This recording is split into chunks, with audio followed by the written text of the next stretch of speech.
இனிய தமிழமது நேயர்களே, அனைவருக்கும் இனிய மதிய வணக்கங்கள். ஒரு வார காலம் நடுவிலே சற்று குந்தகம் விட்டுவிட்டது. அதற்காக வருந்துகிறேன். இப்பொழுது நாம் வாமன அவதாரத்தை இன்று ஆரம்பித்தோம். அதிலே பாதி பார்த்திருக்கிறோம். இப்பொழுது அடுத்த பாதியை பார்க்க இருக்கிறோம்.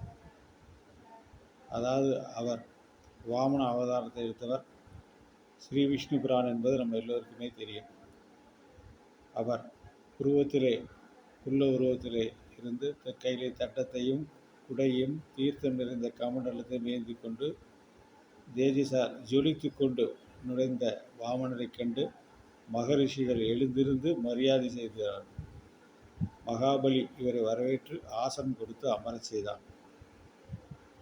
இவருடைய திருப்பாதங்களை தீர்த்தத்தால் அலம்பி பூஜை செய்தார். அந்த தீர்த்தத்தை தன் சிரசால் தரித்து கொண்டார். பிராமணரே, உமக்கு நல்லுறவு, உமக்கு நாங்கள் என்ன செய்ய வேண்டும் என்று கேட்டார். தங்கள் தவத்தின் சொரூபமாகவே நான் நினைக்கிறேன். தாங்கள் இங்கு எழுந்தருளியதால் எங்கள் முன்னோர்கள் திருப்தி அடைந்தார்கள். எங்கள் வம்சம் பரிசுத்தமாக்கப்பட்டு விட்டது. தங்கள் ஸ்ரீபாதத்திற்கால் நான் பரிசுத்தம் ஆனேன். தங்கள் பாதங்கள் பெற்றதால் எனக்கு இந்த பூமியும் பரிசுத்தமானது. தாங்கள் விரும்புவதை கேளுங்கள். கிராமங்கள் வேண்டுமா, யானைகள் வேண்டுமா, குதிரைகள் வேண்டுமா, எது வேண்டுமானு பெற்றுக் கொடுங்கள் என்று அவன் பலிச்சக்கரவர்த்தி வாமனரிடம் கேட்டான். வாமனர் அவனுடைய வார்த்தைகளை கொண்டாடி, அரசனே, பிரகலாதன் பேரரான உமக்கு வார்த்தைகள் தர்மமாகவும் இனிமையாகவும் வம்சத்துக்கு தக்கதாக உள்ளன. யாசிக்கும் பிராமணனுக்கு கொடுக்க மாட்டேன் என்று மறுக்கின்றவனும், கொடுப்பதாக வாக்களித்து விட்டு பிறகு கொடுக்காமல் போகின்றவனும் உமது வம்சத்தில் இல்லை அல்லவா? என் காலால் 3 காலடி பூமியை நான் ஆசிக்கிறேன் என்றார். 3 அடி அவருடைய கால் பட வேண்டும் என்று அதை யாசிப்பதாக கேட்டார். மகாபலி இதை கேட்டு ஆச்சரியப்பட்டான். சிறுவன் அறியாமையில் இப்படி யாசிக்கிறான் என நீ குழந்தை, அறியாமையால் இப்படி கேட்கிறாய். உலகங்களுக்கு சக்கரவர்த்தியான அவன் ஒரு தீவை கேட்டாலும் கொடுக்க வல்லவன் அல்லவா? என்னிடம் 3 அடி நிலத்தை கேட்டவன் அறிவற்றவன் அல்லவா? என்னை யாசித்து பெற்றவர்கள் மீண்டும் யாசிக்க தகாதவர்கள். எனவே வேண்டும் மட்டும் பூமியை கேட்டு பெறுவாயாக என்று சொன்னான். அரசனே, புலநடக்கம் இல்லாதவன் 3 பொருட்கள் மொத்தம் கிடைத்தாலும் கூட திருப்தி அடைய மாட்டான். 3 அடிகளால் திருப்தி அடையாதவன் ஒரு தீவு கேட்டாலும் கூட இன்றைக்கு 7 சிறந்த தீவுகள் கிடைக்கும் என்று விரும்புவானே தவிர அவன் திருப்தி அடைய மாட்டான். எனக்கு 3 அடி நிலம் போதுமானது, அதை மட்டும் கொடுங்கள் என்று கேட்டார் வாமன பிரம்மச்சாரி. இதை கேட்டு மகாபலி சிரித்தபடியே விருப்பப்படி பெற்றுக்கொள்ளாம் கூறி தானம் கொடுப்பார் தீர்த்த பாத்திரத்தை எடுத்தார்.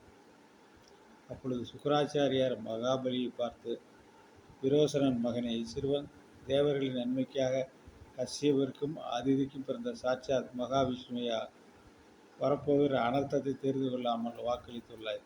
இதனால் அசுரர்களுக்கு தீமையை ஏற்பட போகிறது. பிரம்மச்சாரி வேடமிட்டு வந்திருக்க இந்த வாமனன் உன்னிடமிருந்து பதவியும் ஐஸ்வர்யத்தையும் லட்சுமியையும் தேஜஸையும் புகழையும் பிடுங்கி இந்திரனுக்கு கொடுப்பான். உலகங்களையே தன் சரீரமாக கொண்ட அந்த வாமனன் 3 அடிகளால் இவ்வுலகங்களை அளக்கப் போகிறான். 3 எல்லாவற்றையும் விஷ்ணு கொடுத்துட்டு பிறகு எப்படி காலம் தள்ளப் போகிறாய்? பெரிய உடலால் வியாபித்து இந்த விஷ்ணு ஓரடியால் பூமியும் 2வது அடியால் சொர்க்கத்தையும் அல்லது 3வது அடிக்கு உன்னிடம் எங்கே இடம் இருக்கிறது? இப்பொழுது வாக்களித்து விட்டால் வாக்குப்படி கொடுக்க முடியாமல் போய்விடும். நரகவாசம் உன்னை கிட்டும் என்று நினைக்கிறேன். ஒரு தானம் செய்தால் பிழைப்பு கெட்டுவிடுமானால் அந்த தானம் புகழத்தக்கதில்லை.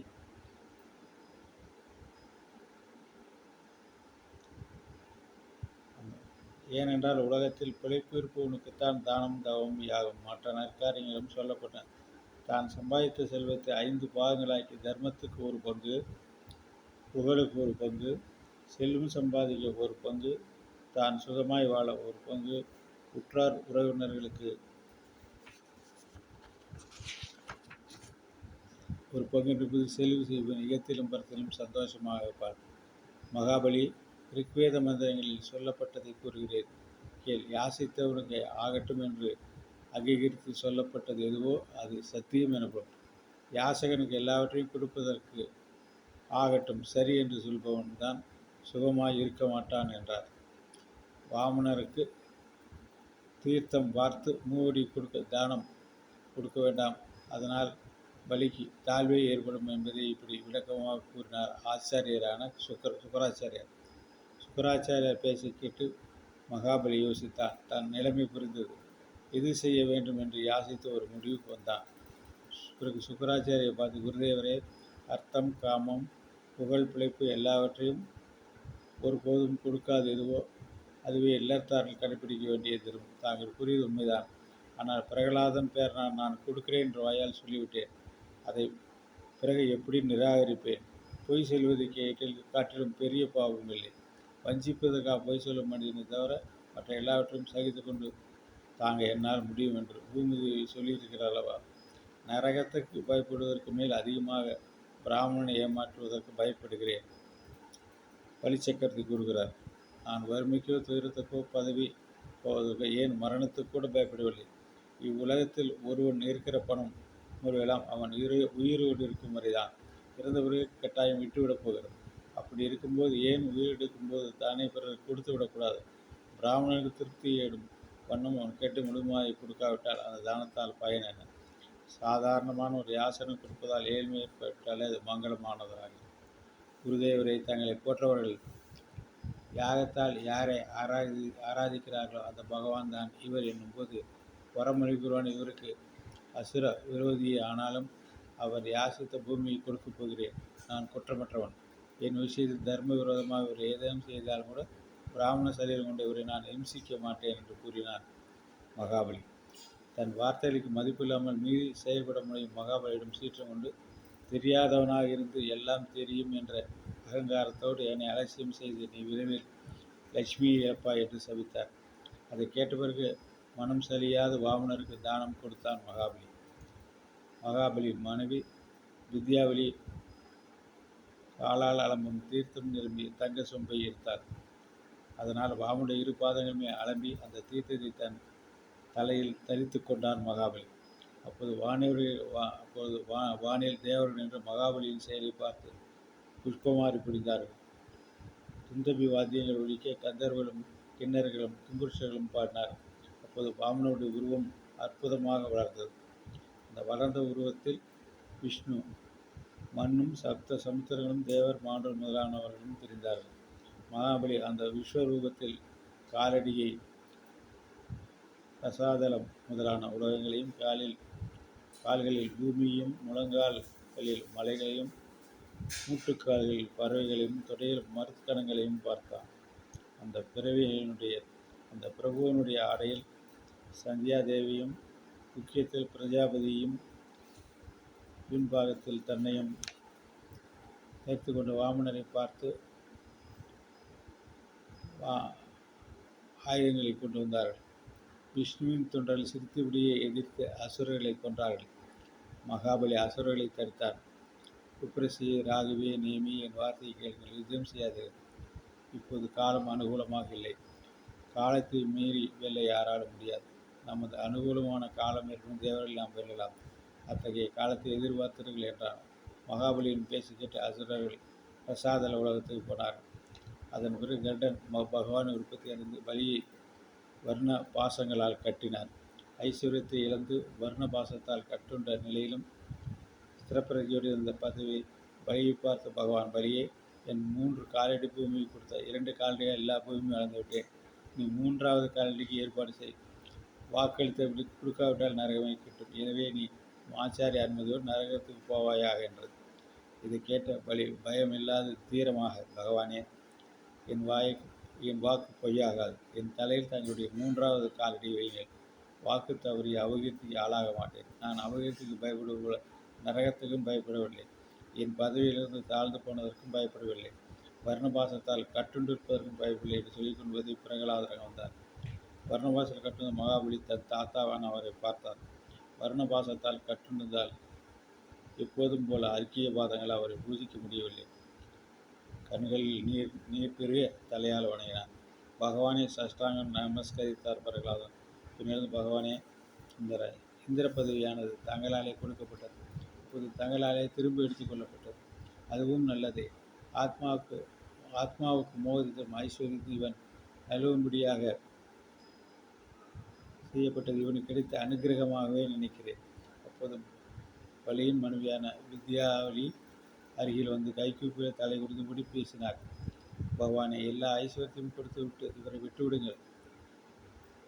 இவரிடம் எந்த ஐஸ்வர்யம் இல்லை. இவர் கற்றுண்டு இருக்கத்தக்கவர் அல்ல. இவர் தாம் சம்பாதித்த எல்லாவற்றையும் மனவிருத்தாமல் அர்ப்பணித்தார். தங்களுடைய திருப்பாதங்களில் மனம் வைத்து அருகம்பிள்ளை கொண்டாவது பக்தியுடன் பூஜித்தவன் சிறந்த நிலையை அடைவான்.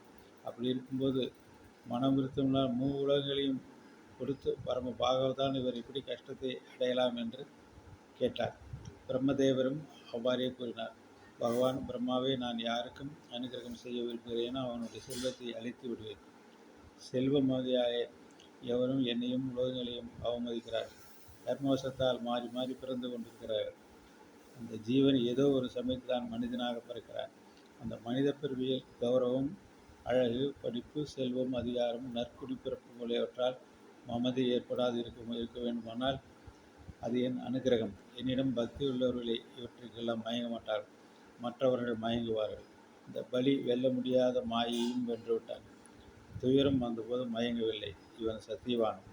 தேவர்களாலும் அடைய முடியாத பதவி இப்போது பலிக்கு நான் கொடுத்து போய் பின்னர் சாவர்ணி மந்திரத்தில் இந்திரனாவான்.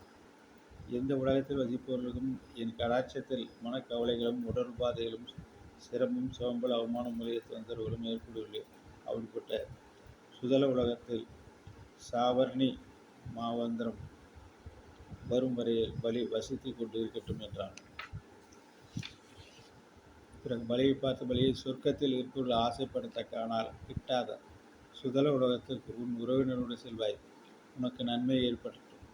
திக்பாலர்கள் உன்னை அவமதிக்க மாட்டார் எனும்போது மற்றவர்கள் பற்றி கேட்பான். உன் கட்டளை மீறும் அசுரர்கள் என் சக்கராயுதம் தண்டிக்கும். உன் கூடவே நான் இருப்பேன். உன்னை எத்தகைய அபாயத்தையும் காப்பாற்றுவேன். அசுரர்களின் சேர்க்கையால் உனக்கு ஏற்படும் அசுரத்தன்மையானது என் மகிமை பெருநாளை அழிந்துவிடும் என்றார். மகாபலி ஆனந்த கண்ணீர் பெருக்கெடுக்க பகவானை வணங்கி போற்றினார். வர்ணபாசத்தில் விடுபட்டார். பிறகு தன்னை சேர்ந்து சந்தோஷமாக சுதல உலகத்துக்கு போனார். தன்னை வணங்கி போற்றி பிரகலாத என்று பகவான், பிரகலாதா, உனக்கு மங்களம் உண்டாகட்டும். நீ சுதல உலகத்துக்கு போ. உன் பேருடன் சந்தோஷமாக இரு. அந்த சுதல உலகத்தின் கையில் கையேந்தபடி இருக்கும் என்னை தினமும் பார்ப்பாய் என்றார். பகவான் கட்டளையை வலம் வந்து வணங்கிப்படி பிரகலாதன் சுதல உலகத்துக்கு புகுந்தார். அதன் பிறகு பகவான் சுக்கராச்சாரியை நோக்கி யாகத்தை முழுவதும் பூர்த்தி செய்ய சொன்னார். சுக்கராச்சாரிய பகவானே, யஞ்ஞ ரூபியும் யஞ்ஞ பலனை கொடுப்பவன் தாங்கள் மகாபலியினால் பூஜிக்கப்பட்ட போதே இவன் செய்த இந்த யாகம் பூர்த்தியாகிவிட்டது. இருப்பினும் தன்னுடைய உத்தரையை நிறைவேற்றுகிறேன் என்றார்.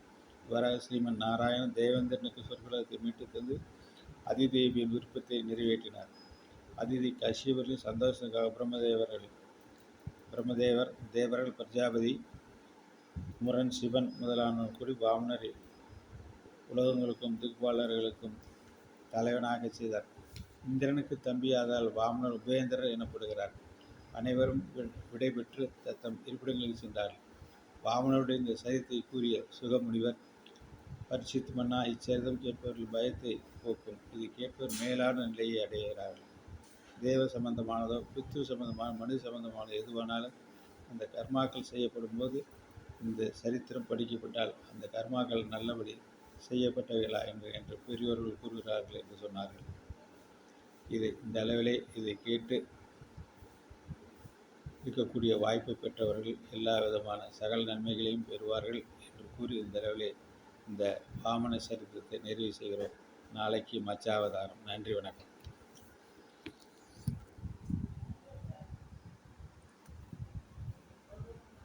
கொண்டு